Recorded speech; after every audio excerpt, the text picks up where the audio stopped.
Hello, everyone. Thank you for today joining this webinar. We are outside of our studio today, and we're in the Ferrum Innovation Center. So we came here in the morning to attend a program, and then we have our ND Business Club in-person events. And now we are here today to talk about Neurodiversity as well as talk about uh, domestic violence for neurodivergent individuals. And we have a special guest today. You all know her from our previous event, and I will introduce her in a short time. So today, I just wanted to talk about neurodiversity and domestic violence, and we have a special guest. So we just wanted to introduce her with you and bring her to the stage. And she is the brilliant Arzia Abbasi, uh, Phoenix Rising, and she will introduce her again. So, Arzia, thank you very much for you to join today's event, and I appreciate it. Thank you, Dr. Shah. Thank you for the amazing introduction as well. I don't feel worthy enough of such an amazing introduction, but thank you. So I'm Arzia Abbasi and I run Phoenix Rising, which is a support service for trauma victims, and we've been going for 3 years now, and we've got over 13,000 worldwide followers. Yes, so as Arzia working for a trauma victim, and there is a link with neurodivergent person and domestic violence. So we will talk about domestic violence and neurodivergent. Arzia itself a neurodivergent person, and she will talk a bit more about it. Before I start our conversation, I just wanted to ask Arzia about your work, how you work for the local community, and what support you provide to them in relation to domestic violence and trauma victim. So I am a diversity inclusion officer as well as an advocate, multilingual interpreter as well. So what I do is it's a bit like having Women's Aid, Yellow Doors, Salvation Army, Children in Need, everything rolled into one. So we can provide whatever support people need. And at the moment, we're a platform on Facebook that people can join the group. And as soon as they join, they can get one-to-one support. They can have peer navigation. They can have signposting. If people need me to help and support them with, say, court cases, with writing to different organisations like social services, environmental health, housing, whatever support people need, people can dictate to us. People can decide for themselves. Because what I'm finding is a lot of trauma victims need autonomy over their lives. They need to be able to make decisions for themselves. And a lot of services are very good at coming in and actually taking over their lives and telling them what they need to do. We need to empower people to make their own decisions. So when people join Phoenix Rising, they can just follow on. They don't have to. There's no obligation to post. There's no obligation to share. There's no obligation to actively participate in the actual group. But then once people get confidence and once people feel able to share, they are welcome to then write their own post, to ask for advice and support. They can message me. They can phone me. I can meet people in the community for coffee and go for walks and things, and we can work together. So it's empowering people to have the control over their lives and have the control over the support that they get, but just being a guiding force with them. Because what I'm finding is people need others to just hold space for them. So not to come in and tell them what to do or how to feel or what they should be doing or what they shouldn't be doing. It's giving them the opportunity to say, today I don't want to talk, I just want to sit or I just want to walk. And that's okay. I understand, Arzia. It's there is a link between neurodiversity and as well as domestic violence. You probably know, and many of our neurodivergent people, they will probably know that, okay, there is a combination of our thinking, like, okay, when you are a neurodivergent person, your response time or understanding that you are being tortured, it's like it takes time for us to understand, okay, what's been happening and how it's been happening. And sometimes we don't really think about it. Sometimes we've been emotionally abused, and we think that that is right, but that is not right. So we will talk more about neurodiversity and the link of domestic violence. I am here, Dr. Shah, and we have Arzia Abbasi. So to our audience, if you wanted to ask us any question, please feel free to ask us through the comment box, and you can get Arzia through social media and me as well as from my social media. So, in relation of the understanding domestic violence and neurodiversity, uh, we are talking about the link. Can you tell us a bit more about linking neurodiversity and domestic violence together? How do we know that? Okay, this is. The, the the thing is, a lot of people won't actually know. So a lot of neurodivergent people won't actually realize that they are neurodivergent. So there's a lot of women that are being diagnosed in later life. There's still a lot of people, men, women, who won't actually realize that they're neurodiverse, because ADHD, autism things, these aren't things that we tend to talk about. We tend to be sort of educated about. The only reason I find out that I might be neurodiverse or have ADHD and autism is last year my 10-year-old son was being assessed, and I had to fill out a form for him, and I realized that everything I was ticking for him was true for me as well. What happens is that there will be a lot of people, and some people will actually say, why do you need a title? Why do you need to label yourself as a neurodivergent, as autistic, or have ADHD?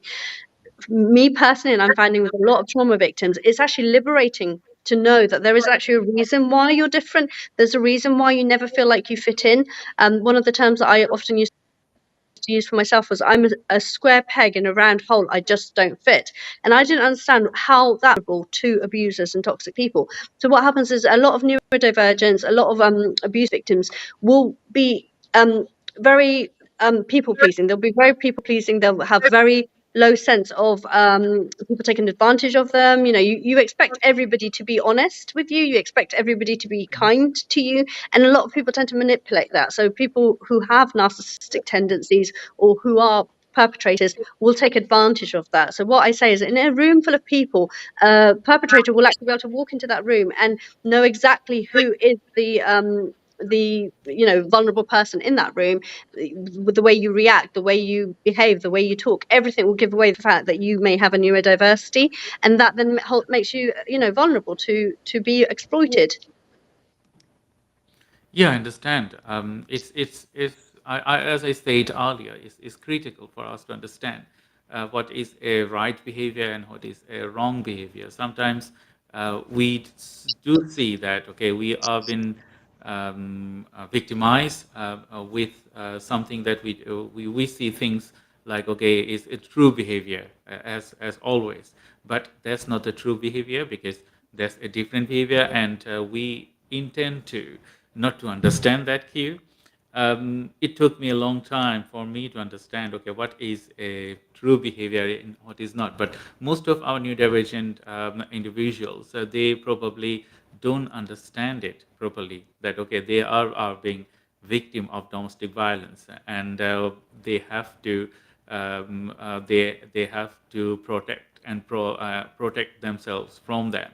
And I understand your struggles. I know you, and I know your story. And in Bangladeshi and Asian community, and specifically Muslim community, we think that if someone is abusing us, even they are our parents, they are our brothers, sisters, they are our husbands or wives, as this is normal. But that is not normal, because you don't have the right to abuse other person, and that cannot happen. To our viewers, we are today talking to domestic violence and neurodiversity. We are talking to Arzia Abbasi, and we will talk more regarding domestic violence and neurodiversity. I want to ask you on one question regarding neurodiversity. What does it mean to you to be a neurodivergent? How do you see Um, yourself? until I realized that I was autistic and ADHD, I didn't realize what a superpower it was for me. All my life, I've sort of said, you're crazy, you're delusional, you're unstable, you're just weird. You just don't fit. Whether it's school, whether it's college, whether it's workplaces, whether it's in sort of like being an entrepreneur or whatever. When I go into an environment, I'm completely different. I have, I can't sit still. I'm very fidgety. I will get up. I will move around. I'll start talking to people at the wrong times. I can be loud. I can be, but I don't see that as a negative. The thing is, a lot of neurotypical people will try to put you down, will try to criticize you, will try to make it sound like it's an issue, it's a problem. It's not. If we understand ourselves, and it's actually about educating ourselves and then educating other people as to why we are the way we are, how we are, and what we need in order to thrive. We had a discussion, we had a meeting for neurodiverse business people just before we came here, and we were actually talking about how there are certain environments where we can thrive, and there are certain environments which are toxic to us, which we cannot thrive, and then we just kind of go into a shell and we withdraw and we can't function and we don't achieve the best to our abilities. And it is the environments that actually encourage us to be ourselves. We can be our natural selves. They accept us for being different. They actually celebrate our differences and our neurodiversities, as opposed to making it sound like it's a problem, victim blaming, victim shaming, telling you that, why are you like this? You are not normal. You are abnormal. You are not acceptable the way you are. And a lot of domestic violence, whether the domestic violence victims, whether they're neurodiverse individuals, we need to feel celebrated. We need to feel heard and seen, and we need to be validated that it's okay. So in an environment, for example, the meeting we've just been, where everybody is neurodiverse, everybody has their own quirks, everybody has king behaviors and different things that they need to do. If people celebrate that, if people don't look down at us for it, if I'm interrupting because I'm really excited and really got all these ideas, that's okay. They don't tell me, oh, be quiet now, you're being too noisy or too loud or too talkative, and it is encouraging each individual to be themselves. And something I quite often advocate for, actually, in the groups and things that I run, is be yourself exactly as you are and exactly as you feel safe and comfortable. Because when we celebrate individuals holistically, when we encourage their natural, true behavior, that's when we can see the best of them. And I think there's a lovely phrase that I like to actually say is, loving someone exactly as they are is the loudest way to love them. Don't change them. Don't try to manipulate them, control them, contain them, reduce them down. Let them be exactly who they are, and then love them for that. I understand. I think when you talk about neurodiversity and domestic violence, and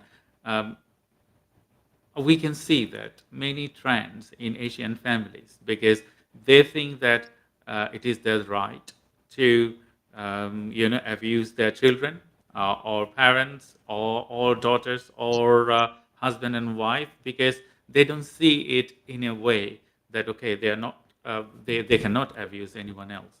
It doesn't matter if they have their children, and they have every right to protect their children, but abusing is it different than protecting them, and we don't have that clue. And I have seen many parents that they are abusing their children, but they are just in a conversation that, okay, they are protecting it, they are protecting their rights. But Yeah. I know your story, and you tell me several times, yes, you've been abused from your known people, you've been abused from those persons, they should care for you. In terms of understanding, abuse and understanding domestic violence, how do we know that, okay, I'm a victim of domestic violence? To be honest, like what you touched on as well with our culture and our religion, in Islam especially, and I've noticed that in the Sikh religion, Hindu religions, and other religions, it doesn't just have to be the Asian ones, Catholicism and things like that. People, we are conditioned from birth to believe that as a daughter, as a sister, as a wife, that we should allow other people to mistreat us, that it's okay, like you say, it's okay for our parents to beat us or verbally abuse us or put us down or make us feel worthless. And again, with partners, again, with bosses and things like that, it can happen anywhere. But religiously, we're sort of told, the door to heaven lies at the foot of your mother. And that's something that every Muslim person will be brought up with, that concept, is that your mother is the epitome of everything. And if you want to go to heaven, you worship your mother no matter what. And I have been told myself as well, and said, you cannot say anything negative against your mother because she's your mum. If she hurt you, if she beat you, if she swore at you, whatever she did to you, she's your mum and she's allowed to do that. Well, that's not true, because as far as I know, no religion in this world condones abuse of any form. No one human being can hurt another human being on the basis that they're protecting them, they're doing it for their best, they're doing it to teach them anything.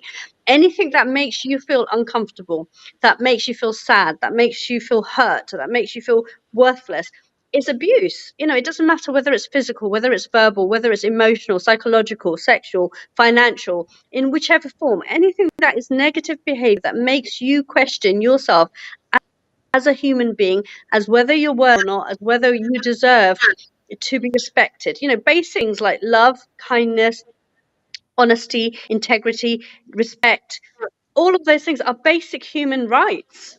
As a human being, the Almighty God, whoever you believe in, has allowed you to be a human being, and you have a right to be happy. You have a right to thrive. You have a right to do what makes you feel happy and gives you pleasure. And anybody who stops you from being happy and being yourself is controlling you, is abusing you. Yeah, I understand, Arzia. We, as I said, we see many things in our community,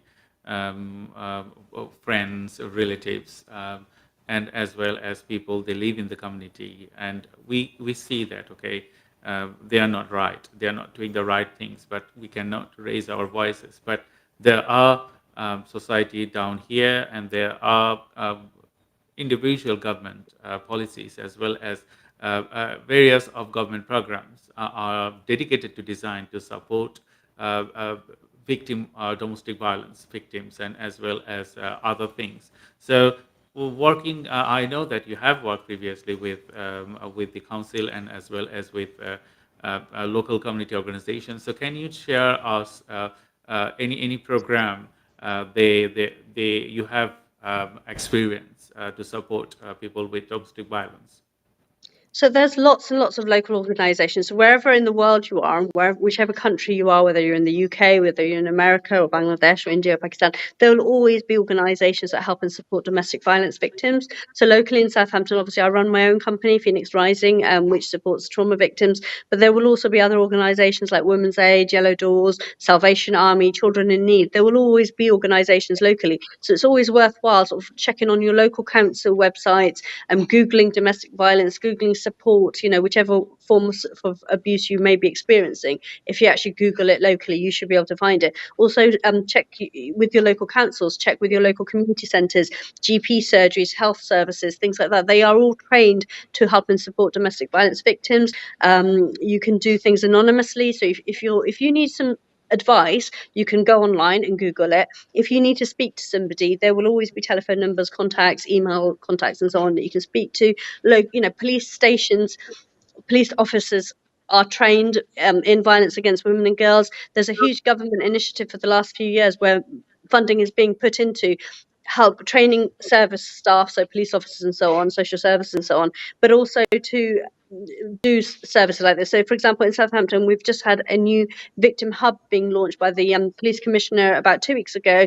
A new victim hub has been set up locally where victims can go for help and support, they can go for advice. There are services such as IDVAs, which is Independent Domestic Violence Advisors, and ISVA, which is Independent Sexual Advice, Sexual Abuse Advisors, and so on. So they are specialists in various forms. So you can ask for help and support through there. Victim support online. So if you refer yourself for victim support, you can have, conversations with people who are trained to help and support domestic violence victims. Thank you, Asia. It was really helpful. So, to our audience, if you are watching our programs today, please feel free to contact Arzia.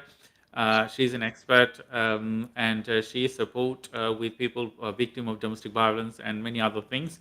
And you can also contact me through social media. And if you need any support regarding domestic violence or workplace violence or anything else, please feel free to contact us. And today you are watching our podcast on domestic violence and neurodiversity, and we're going to be talking more uh, on domestic violence and as well as guide you through how you can prevent domestic violence, as well as how you know that you are a victim of a victim of domestic violence. So in relation to my next conversation, I just wanted to ask you particularly, that there are many programs built in the community from government or from charitable organization and from people of different stages, like from you as well.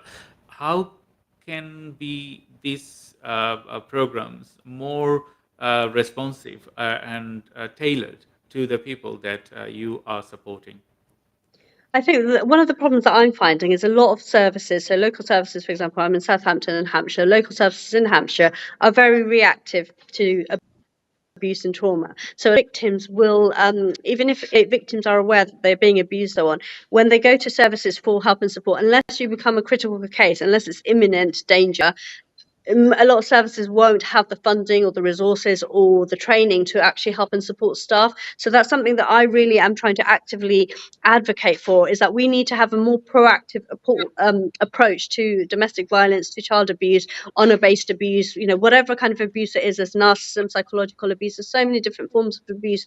And the problem with as well is educating people into believing that domestic abuse is not physical, is not just physical. There are physical elements and there will be cases with physical abuse, but a lot of domestic abuse is the other different factors. So, for example, physical, psychological, emotional, verbal, sexual, financial, parental alienation, abuse via family courts, smear campaigns, these kind of abuse. That is more common, and yet there's not a lot of education around it. I think we need to educate people more. We need to train people more. We need to victims who have been through the process, for example, like myself, we need to talk about our experiences more openly, because once we share our experiences, once we tell people what we've been through, that's when we start talking about these things. That's when we open dialogues about these things, because especially in BAM communities and things, abuse isn't something that we talk about. We don't say if our families are abusing us. We don't say if our husbands are abusing us or our wives are abusing us.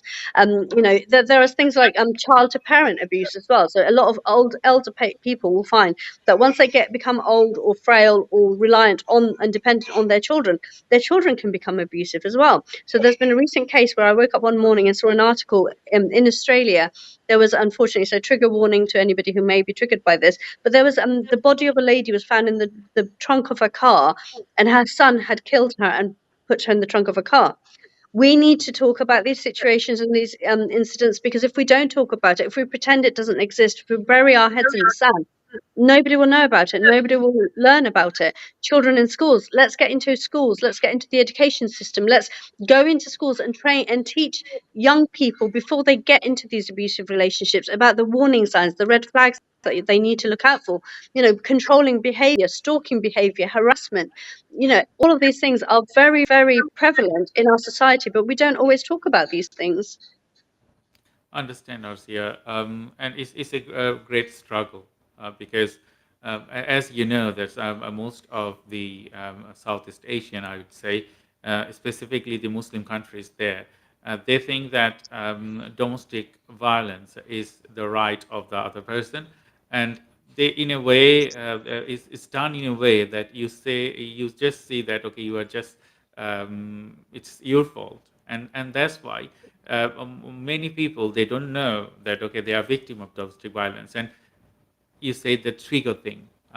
Yes, when we are a victim of domestic violence, how do you trigger that? Okay, in which trigger point, or which point we know that, okay, this is the right time for us to seek help, or anything else you can add to it? I don't think there's no right time, and everybody's different. Every situation is different. Every person is different. I think the thing is, it's the platform that I'm on. So the fact that I started up Phoenix Rising during lockdown, when everybody's isolated at home, because I found that I was really isolated.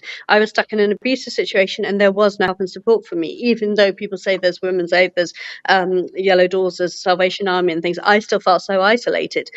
So it's actually teaching people, because when we start talking about these things, like even in the meetings today, so I've had back-to-back meetings today, even in my meetings today, I can see when a light bulb moment goes off in somebody's head, because I've said something that's triggered them to believe, to understand that actually their situation isn't normal, it's not acceptable. It's when people hear other people sharing their experiences and say, well, actually, my husband does that to me, my partner does that to me, my parent does that to me, my boss does that to me.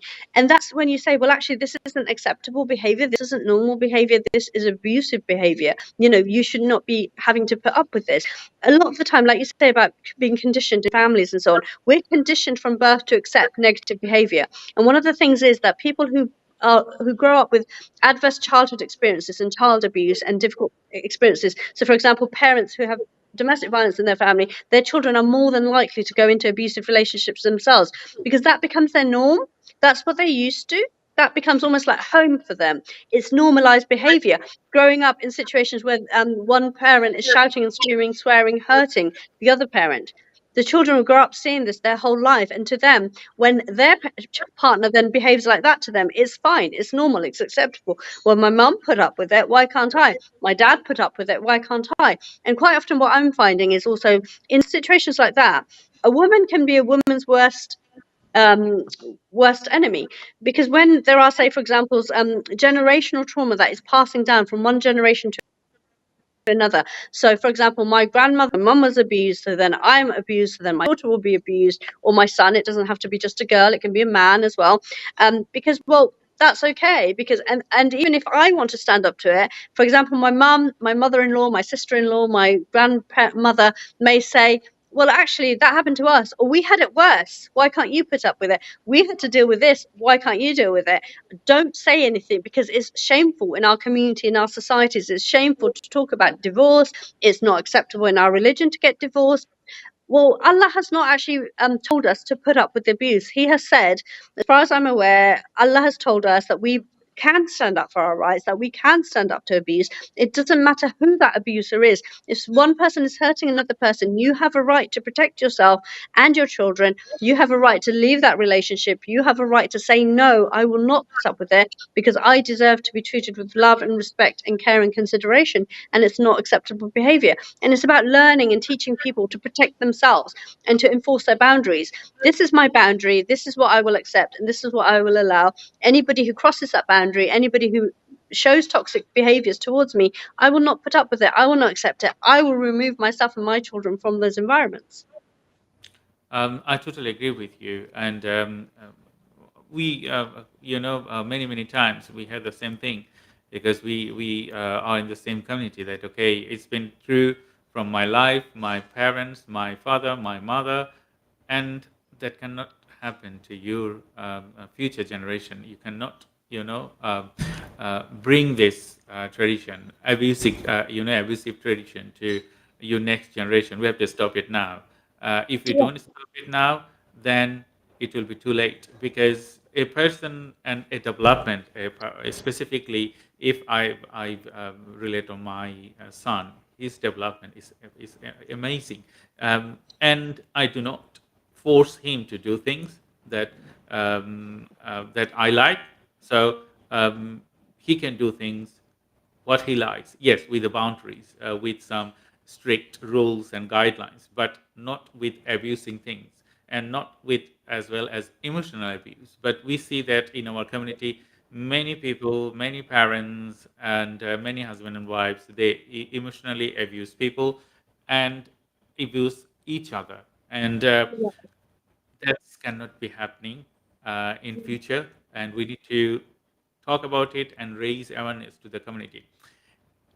We are nearly meet half of the session today, and we're going to be talking more next segments, how we can prevent and safeguard domestic violence. And in relation to preventing and safeguarding domestic violence, uh, can you tell me, because you're a neurodivergent person and me too, why neurodivergent people struggle with relationships? Is there anything you can add, or you have seen through your work, the core motivation of struggles?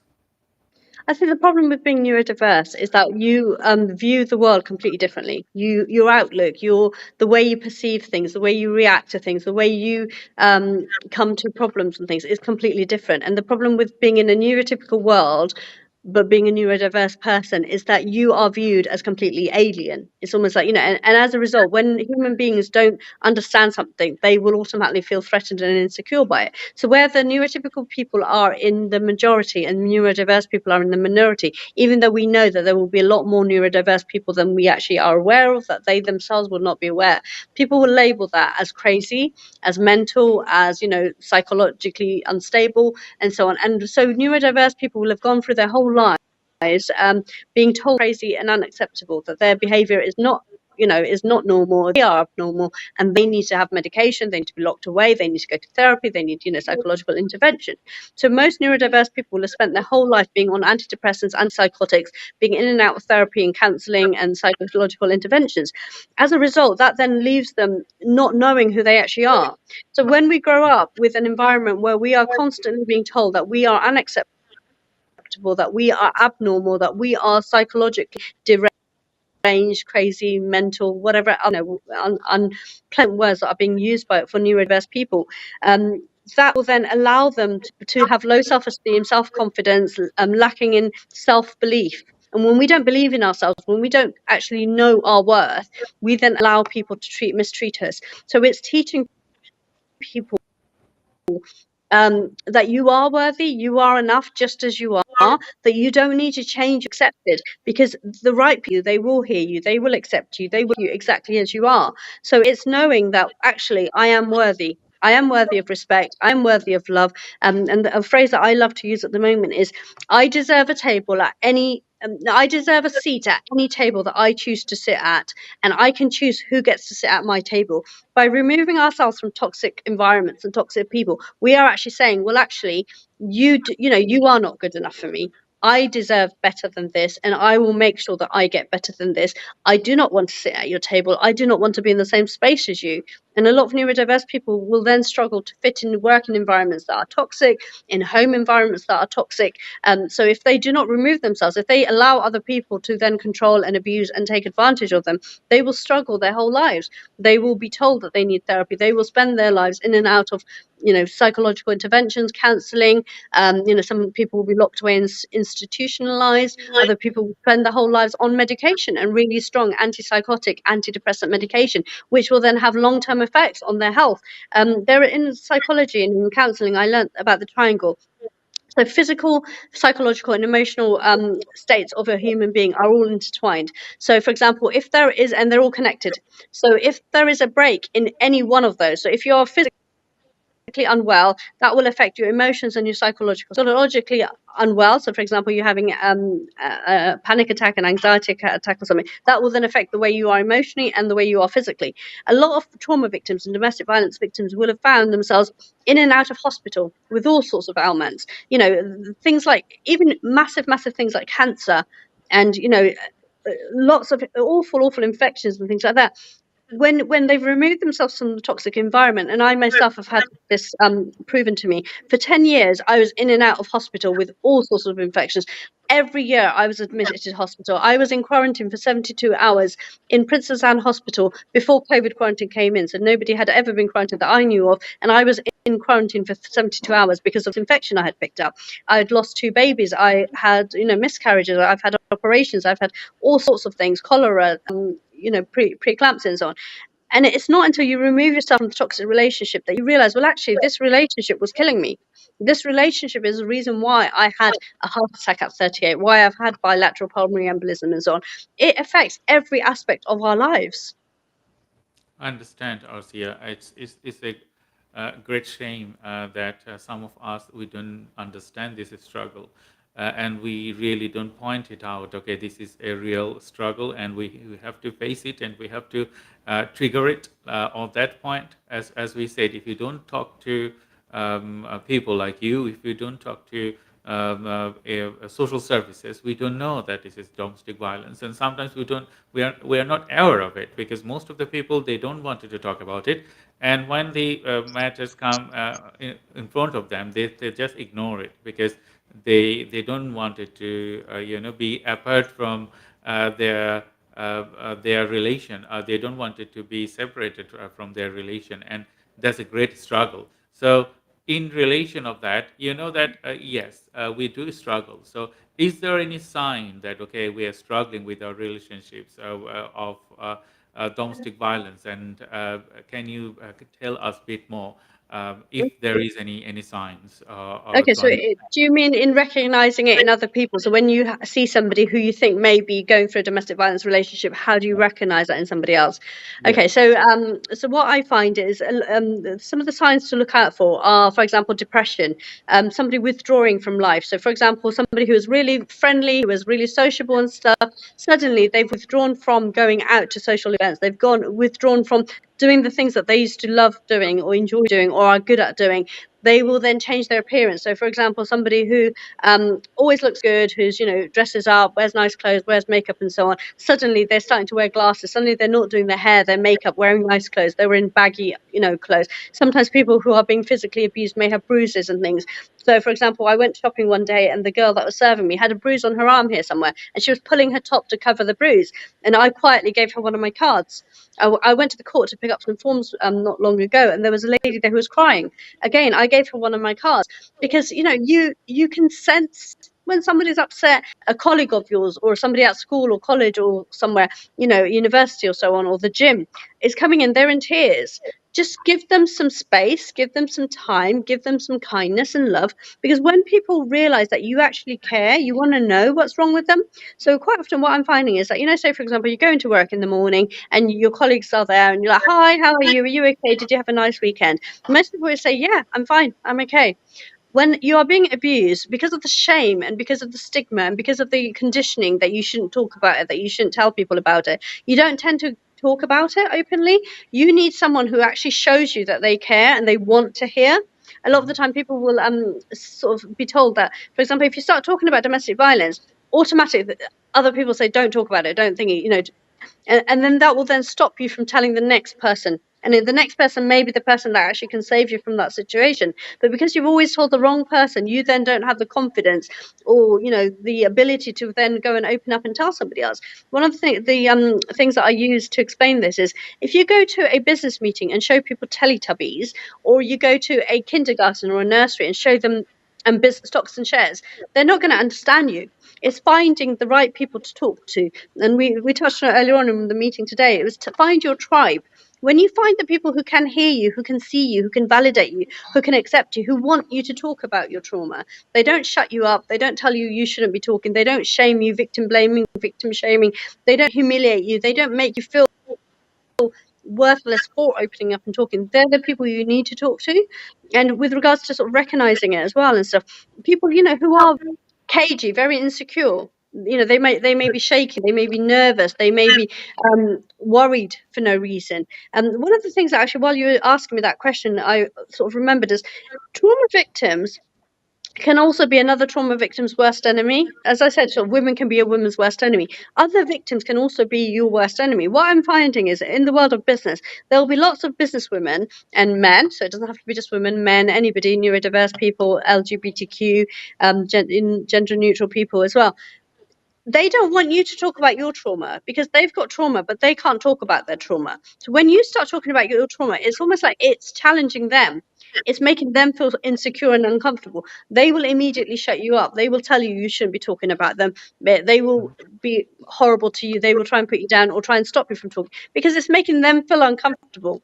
Or because maybe they've not been given the space or the ability to talk. They don't want you to talk about it. So quite often when I'm sharing my stories online, because I do it openly, because I know if I tell my story, there may be 10 other people who identify with my story, who then see the signs in their own family, their own relationships, their own lives, that say, actually, I might be a victim too. I didn't realize this. And the amount of people that will actually say, I hadn't heard of this before. I hadn't known about this. I didn't realize that this was abuse and trauma. So, sharing our stories is one of the best things, and one of the gifts we can give to other trauma victims is to share. One of the quotes that I heard actually quite early on in my abuse journey was, one day you will tell the story of what everything you are going through now, and that will become somebody else's survival story, survival Mhm. guide. your life can be a survival guide to other people. And if you share and openly talk about it, that's how you can help other people. I understand, Arzia. It's a real shame when we talk to people, and sometimes I feel that okay, someone if I know that okay, someone is been victim of domestic violence, if you wanted to help them, you just get a resistance from them because they don't want you to talk about it, and they will blame you. Okay, you are the person that they are in this position. So what you should do at that point, because you are trying to help someone, and rather than that personally, know them personally, and try to help them many many times, and they are just blaming you, and they do not want you to move from their positions and seek help. I think we touched on this earlier on as well, and things like that. It's about a lot of people thinking that they know what's best. So a trauma victim who's going through trauma at the time, say for example a domestic violence victim who's being abused by her husband, and say my best friend comes in and says, and I've had this said to me. So in 2020 when I wanted to leave, I had somebody say that to me. Say, right, I'm going to come in, I'm going to rescue you, I'm going to take you away, I'm going to safeguard you and everything. And immediately you will get resistance, because a trauma victim has been abused her whole life, or even not their whole life, even for a few years. They want control over their situation. They want the ability to choose, to decide, to make their decisions, because their abusers will have taken away their autonomy, taken away the control. So if you come in and you want to help somebody, don't take away their control. Don't take away their choice. Don't take away their autonomy. Empower them to make the decision for themselves. So if you know that somebody is in an abusive situation, don't come in all guns blazing, I'm going to rescue you, I'm the rescuer, because at that point you've made it about yourself. You've not made it about that victim. If you truly want to help and support a victim, you have to show them kindness and love and patience and understanding. Even if they choose to stay in that relationship, you have to show them that that's okay, that's acceptable, because it may not be the right time for them to leave. And on average, a trauma victim, a domestic violence victim, will go back 9 times to her abuser before she leaves the situation. You have to allow her the time and the space and the ability to choose when it's the right choice for her. So in 2020, when my friend actually said to me, right, one of the things she said to me was, right, get out of your house, pack your bags, get your kids, don't even pack your bags, get your kids and get out. And my response to her was, I am not going to go. And I said it in Bengali to her, I think, oh, can't remember whether it's English. I said, I'm not going to go blindfolded into an empty well upside down, because Mhm. I know what's right for me. I know this situation isn't right for me, but I want to do it on my terms. I want to do it in my time. I want to make sure that me and my children aren't suffering as a result of me leaving this relationship. If this person is abusive, he will be the one leaving. This is my house, my home. He will leave the situation. I will make sure that I've got everything in place so me and my children are safe and are healthy as a result. Don't go, guns blazing into a relationship, whether it's your child, your sister, your brother, your friend, whoever it is that you can see is being abused. Show them kindness and love, because when they realize that you actually care for them and you love them and that you are trying to do what's best for them, they will trust you and they will then open up and tell you. There may be people who I find this as well on my group. A lot of people who join our group just follow for a while. They just follow quietly because they want to make sure this space is safe for them. That's the same with you. They want to make sure you are a safe person they can turn to and they can ask for help and support. They will test you for a while. They will watch you. They will listen. They will follow you for a while to make sure you are the safe person that they think you are. Give them that reassurance. Give them that validation that, yes, I am safe. And whatever you decide, I will be here for you to support you in whichever way you want me to support you, not the way I think is best for you, the way you know is best for you. I understand, Arzia, and we will talk about more on domestic violence as well as neurodiversity to our audience. If you're watching online, and please feel free to ask if you have any questions through the comment box. And today we have the brilliant Arzia Abbasi with me, and I'm Dr. Shah Siddiqui, and you're watching Neurodivergent Business Consortium's weekly live webinar, and we intend to bring many guests here to talk about neurodiversity and talk about many, many problems. And we will have individuals here to talk to you and let you know their thoughts and their work and to support their work. So here we have Arzia Abbasi and I'm Dr. Shah Siddiqui. In relation of your work, because I know you were working in Southeast, in Southampton and Portsmouth and Hampshire, can you share our audience what is your biggest challenge working with trauma victims? I recently, what I've realised is willful neglect amongst professionals is actually the worst thing that we can face as trauma victims and as advocates for trauma victims. Because when a victim has finally built up that courage and the ability to leave an abusive relationship and say, for example, they've gone to the social worker, the teacher, the family support worker, the police officer, whoever it is, they've finally, after years and years of trauma probably, built up the courage to go with the final shred of hope to a professional to disclose abuse. And the understanding in the UK and most places is that there is legislation to protect me. You know, I am a British citizen, even if I'm not a British citizen, but I am in the UK or America or Australia, and I have legislation to protect me. If I go and tell a police officer, if I go and tell a social services, a teacher, a doctor, or somebody, they will safeguard me because that is the law of the land, you know, Safeguarding Domestic Violence Act, Children First, and so on. And yet, when a professional refuses to help and support a victim, that is one of my worst scenarios, is that when victims have gone and when I myself have gone to report abuse, you do not get the help and support that you deserve, that you should be getting. And to be honest, when a victim has gone to a professional for help and support and they've not believed them, where do they go? There's nowhere else to go. They have to go back to their abuser, because not only have they had to survive the abuse and trauma, had to put up with it, had to build up the courage and strength to go and report it. When that's almost like thrown back in your face, there's nothing left. There's no hope left. That is it. You are then left to suffer alone. So what I am trying to actively do at the moment is work with professionals and raise awareness of this situation, that willful neglect and professional misconduct, professional narcissism is awful. It's actually adding layers and layers of trauma onto already struggling and suffering victims. We need, as professionals, we need our professionals to be trained better, to be more aware of violence against women and girls, to be more aware of the non-physical aspects of domestic violence, psychological abuse, coercive control, narcissism, financial, sexual abuse, all of those things, and then to be trained enough to recognize it, to take the necessary steps to safeguard vulnerable women and children in our society. If a victim is reporting abuse, take her report at face value. Don't question it. Don't throw it back at her. Don't, make victim blaming, victim shaming victims into believing it's their fault, that they've asked for this, that they've somehow, especially with neurodiversity as well, neurodiverse individuals are made to believe that they are at fault, that whatever they are suffering, whatever they are dealing with, is their fault. And the amount of times that I've heard the word victim playing, a victim Mhm. does not victim play. If a victim is telling you that she is being abused, accept it as abuse, accept it for what it is. Officers who will then say, well, this does not amount to a criminal offence because, for example, coercive control, there is no physical abuse, there is no physical evidence for an officer to gather to take to court. They have to build that case. So if officers are refusing to accept disclosures of abuse as disclosures of abuse, where do people go?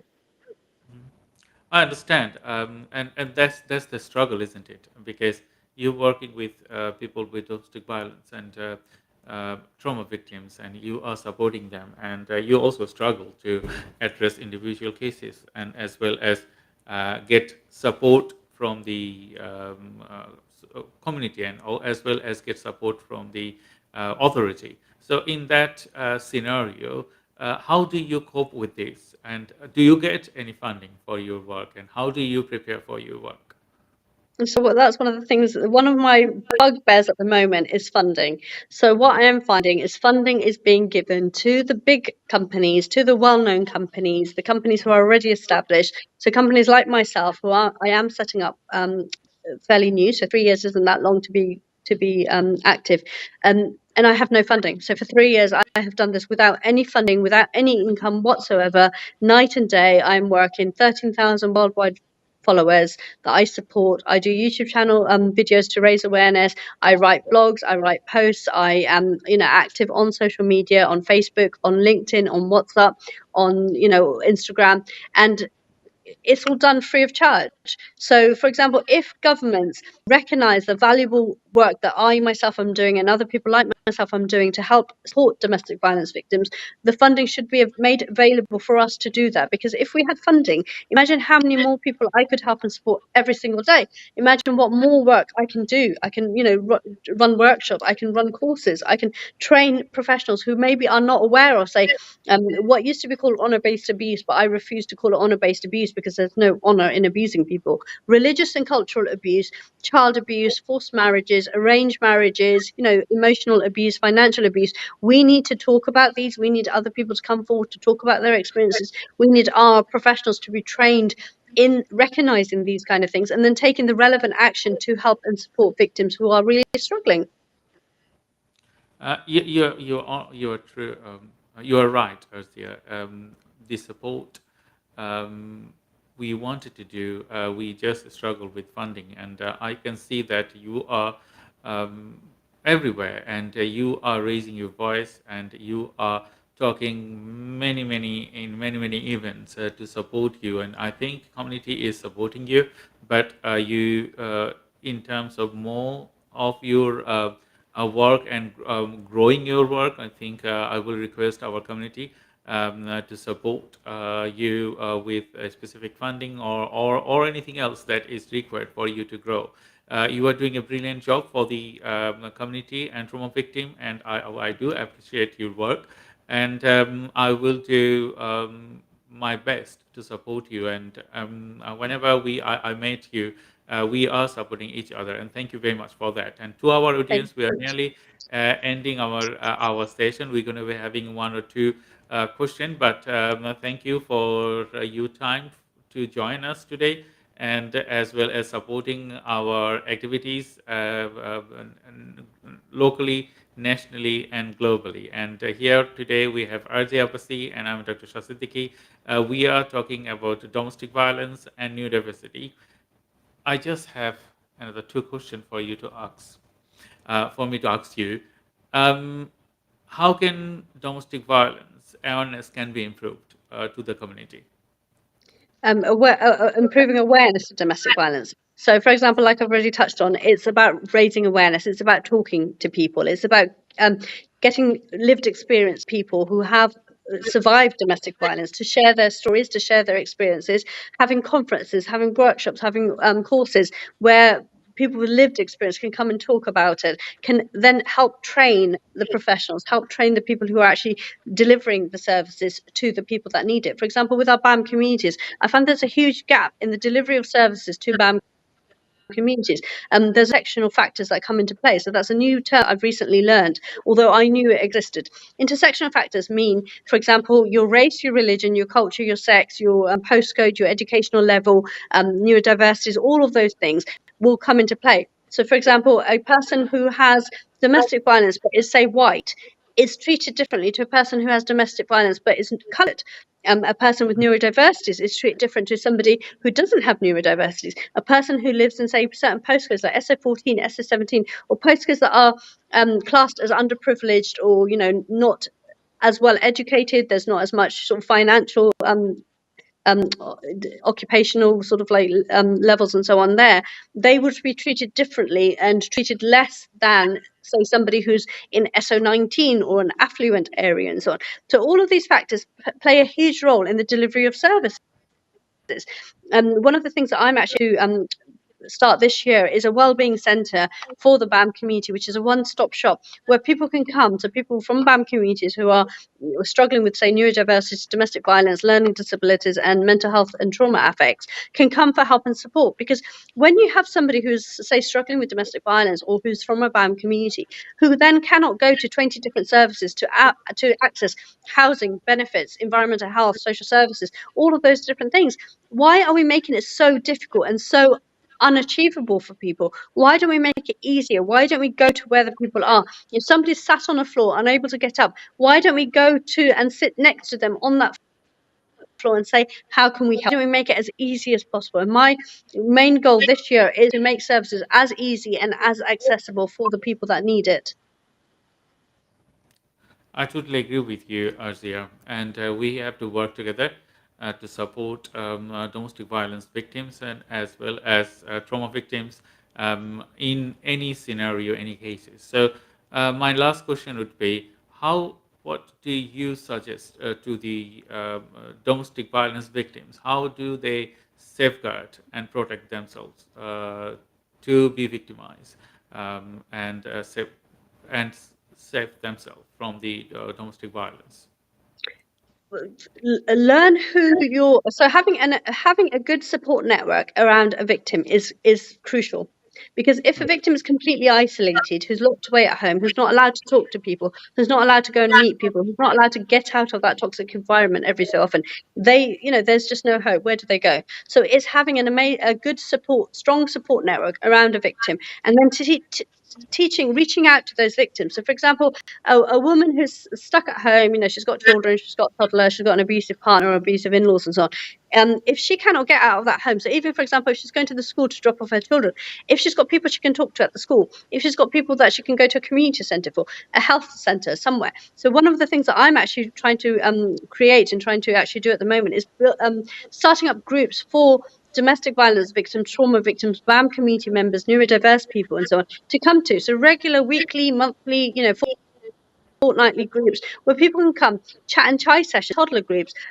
trauma groups and so on. People can come to meet other people, to make friends, to learn about these kind of things, confidence building, self-esteem, self-worth, teaching people these kind of tools, healthy lifestyles, healthy relationships, healthy eating and so on. Because when we have a holistic approach to life in general, it doesn't just have to be trauma, holistic approach to any kind of life circumstance and so on, that is then when people will feel healthy and happy.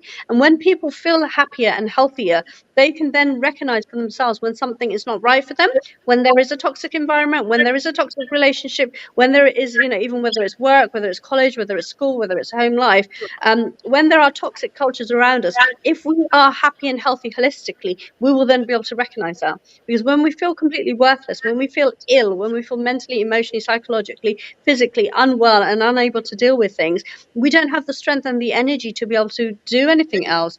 It's exhausting. Being a trauma victim is completely and utterly exhausting. So the energy that we have, the limited energy that each person has, is then gone in survival mode. So when trauma victims come out of an abusive relationship, they actually realize that they've spent their whole life in survival mode.